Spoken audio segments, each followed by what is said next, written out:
Well, in just about every way, climate activism is the new religion of the left. They're not even calling it science anymore. They're not even pretending. They have sins, using a plastic straw, eating steak. There are dietary rules. Eat crickets.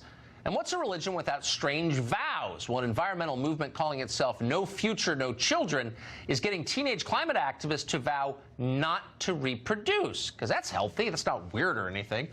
That activists say a warming world is not one they want children to live in, so don't have them.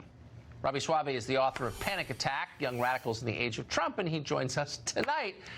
I'm not sure that, like, since the Shakers of northern New England, there has been a religious movement against having children. It's been a long time.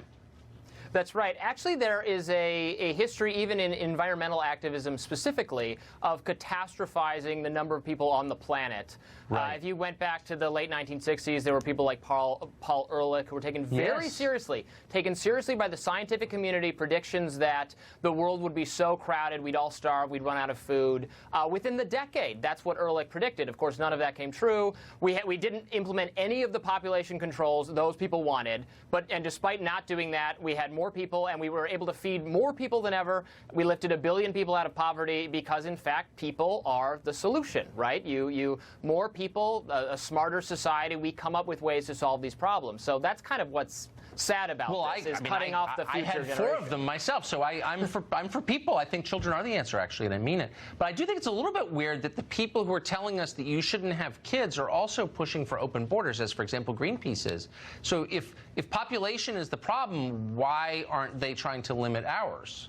I think many, specifically with the kids we're talking about, I'm not even sure they take it seriously. Like, we're not supposed to take them literally.